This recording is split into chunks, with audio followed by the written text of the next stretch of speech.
किसान साथियों, अगर आप भी चाहते हैं धान की फसल में ज़्यादा से ज़्यादा फुटाव हो, ज़्यादा से ज़्यादा कल्लों की संख्या हो, तो आज की वीडियो में किसान भाइयों बात करेंगे धान की फसल में कल्लों को कैसे बढ़ाएं। बहुत ही आसान तरीका है, बहुत ही कम पैसों में खर्चा है। धान की फसल में कल्ले आप आसानी की प्रकार से आप बढ़ा सकते हैं। तो बने रहिए हमारे यूट्यूब चैनल पर। जो भी किसान भाई चैनल पर नए हैं उनसे रिक्वेस्ट है, चैनल को प्लीज़ सब्सक्राइब कीजिए, वीडियो पसंद आने पर लाइक ज़रूर कीजिए। चलिए किसान भाइयों बात करते हैं धान की फसल में जब आप यूरिया डालते हैं, यूरिया हमारी धान की फसल में सबसे ज़्यादा अहम रोल निभाती है, क्योंकि यूरिया धान की फसल में आपको 2 से 3 भागों में ज़रूर डालना चाहिए। यूरिया से फ़ायदा क्या मिलता है, जो हमारी नाइट्रोजन होती है इसके डालने से कल्लों का विकास होता है, पत्तों का यहाँ पर जो रंग है हरा भरा बना रहता है, पौधों में अच्छे प्रकार से वहाँ पर बढ़वार होती है, अच्छे प्रकार से विकास देखने को मिलता है। और जो ज़मीन के ऊपरी सतह हमारा है, ऊपरी सतह मतलब जो हमारे पौधे की बढ़वार है, तना है, पत्तियां है, उसको बढ़ाने का काम यूरिया यानी नाइट्रोजन बहुत अच्छी प्रकार से करता है। तो नाइट्रोजन हमारी जो फसल में है बढ़ाने का, कल्ले बढ़ाने का सबसे अहम रोल निभाती है। जो भी खाद, जो भी फर्टिलाइजर्स हम डालते हैं यूरिया के साथ किसान भाइयों मिला के देना होता है। अगर सही टाइम पर सही खाद और फर्टिलाइजर्स का आप यूज कर लेते हैं, इस समय कायम कर लेते हैं, तो धान की फसल में अच्छी प्रकार से कल्लों का विकास देखने को मिलता है। अब उससे पहले हम बात कर लेते हैं धान की फसल में यूरिया, पूरी यूरिया जो हमारी रोपाई से लेकर आखिरी तक यूरिया कितनी देनी होती है और किन किन भागों में देना होता है।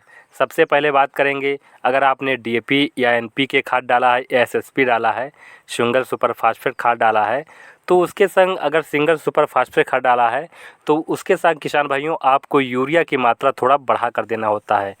और अगर आपने डीएपी डाला है, एनपीके डाला है, तो यूरिया की मात्रा आपको थोड़ी कम भी देना होता है, तब भी किसान भाइयों वहाँ पर लाभ मिलेगा। सबसे पहले बात करते हैं यूरिया आपको 3 भागों में कब कब देना होता है। पहली यूरिया किसान भाइयों रोपाई से 8 से 10 या 12 दिन के बाद आपको दे देना होता है। यूरिया के संग आपको जिंक देना होता है, सल्फ़र देना होता है। और वहाँ पर अगर कीटों का प्रकोप ज़्यादा है, दीमक का प्रकोप ज़्यादा है, तो बायर की रीजेंट ले सकते हैं, वर्टिको ले सकते हैं, फर्टेला ले सकते हैं, करटाप ले सकते हैं या क्लोरोफाइफास ले सकते हैं। और किसान भाइयों जो दूसरी यूरिया है तो आप वहाँ पर 30 से 35 दिन के आसपास ज़रूर देना चाहिए। यूरिया जो डालने का टाइम होता है वो बीच में 10 या 12 दिन का गैप ज़रूर कर देना चाहिए, जिससे वहाँ पर फसल हमारी अच्छी प्रकार से ग्रोथ देखने को मिलती है। अगर जल्दी यूरिया डाल देते हैं तो पौधे अच्छी प्रकार से वहाँ पर बढ़वार तो कर जाते हैं, लेकिन पौधे में जो ट्रेलिंग होनी चाहिए, जो फुटाव होना चाहिए, वो अच्छी प्रकार से नहीं हो पाता है। अगर पौधे की हाइट ज़्यादा हो जाती है तब भी किसान भाइयों समस्या हो जाती है, पौधे हमारे गिरने की संभावना हो जाती है। और जो लास्ट यूरिया हम डालते हैं किसान भाइयों, वो 40 से 45 या अधिकतम 50 दिन पर आपको लास्ट यूरिया डाल देनी चाहिए। किसान भाइयों जो भी हमारी फर्टिलाइजर्स, जो भी खाद उर्वरक आपको देना होता है, मिट्टी या ज़मीन में देना होता है, वो 50 दिन पर ज़रूर दे देना चाहिए। 50 दिन की जब फसल हो जाती है, 50 दिन की फसल के ऊपर जब हो जाती है, तब किसान भाइयों आपको स्प्रे के माध्यम से देना होता है। उस समय किसान भाइयों फास्फोरस और पोटेशियम यानी पोटास की सबसे ज़्यादा आवश्यकता होती है, नाइट्रोजन की बहुत ही कम आवश्यकता होती है। अगर आपने लेट वैरायटी लगाई है तब भी किसान भाइयों आपको स्प्रे के माध्यम से दे देना होता है। सबसे पहले किसान भाइयों बात करेंगे जिन खेतों में वहाँ पर भारी मिट्टी होती है, वहाँ पर 3 बार आपको यूरिया ज़रूर देनी चाहिए।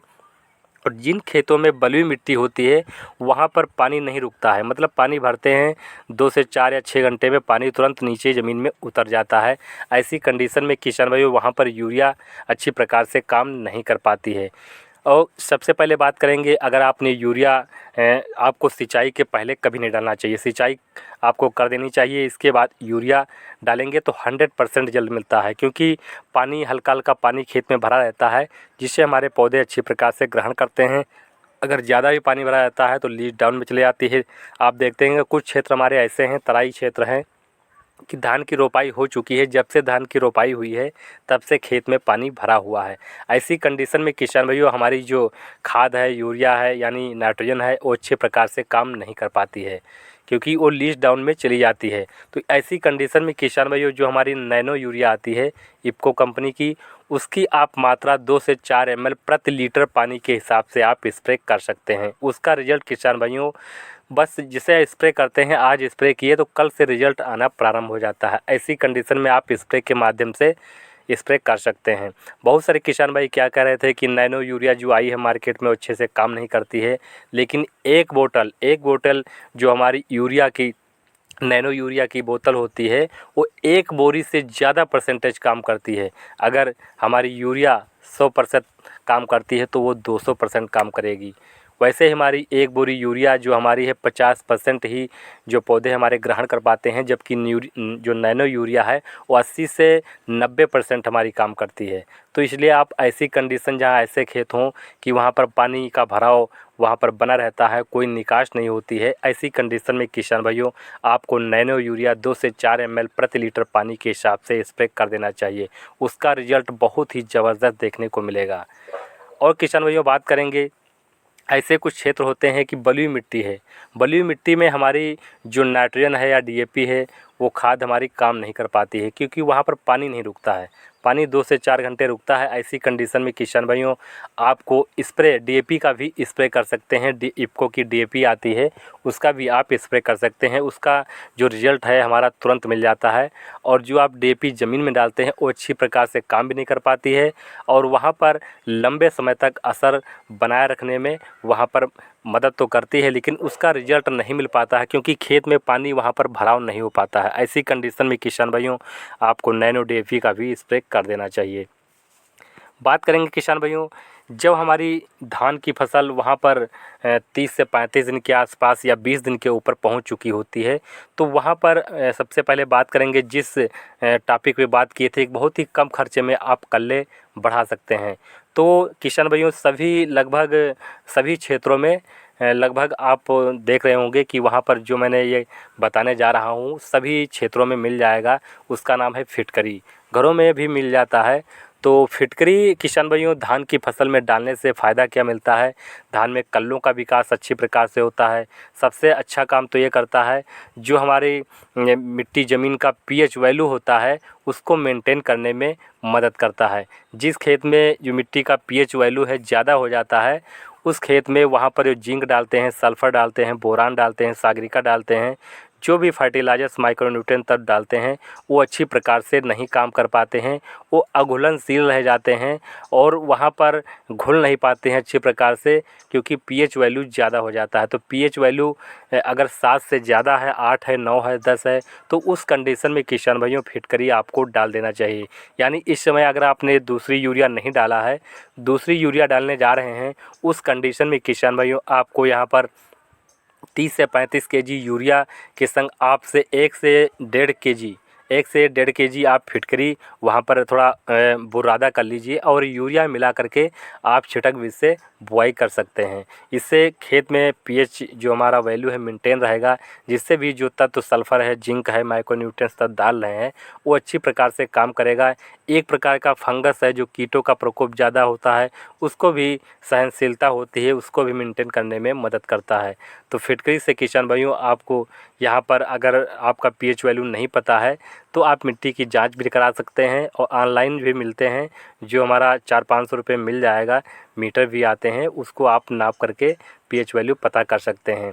तो फिटकरी बहुत ही अच्छा काम करता है, कम पैसों में मात्र 50-60 रुपये में आप किसान भाइयों इसकी डालने से कल्लों का विकास भी अच्छे प्रकार कर पाएंगे। एक बात आजमाया हुआ फार्मूला है, एक बार आप डाल के ज़रूर देखिए, तभी आपको पता चलेगा फिटकरी कितना अच्छा काम करता है। बात करेंगे इसकी डोज की, तो 1 से 1.5 केजी प्रति एकड़ के हिसाब से आप ले सकते हैं। सबसे पहले किसान भाइयों और बात करेंगे कि खेत में अगर ज़्यादा पानी भरा रहता है, उस कंडीशन में किसान भाइयों आपको यहाँ पर जो नैनो यूरिया आती है उसका स्प्रे आप ज़रूर करें।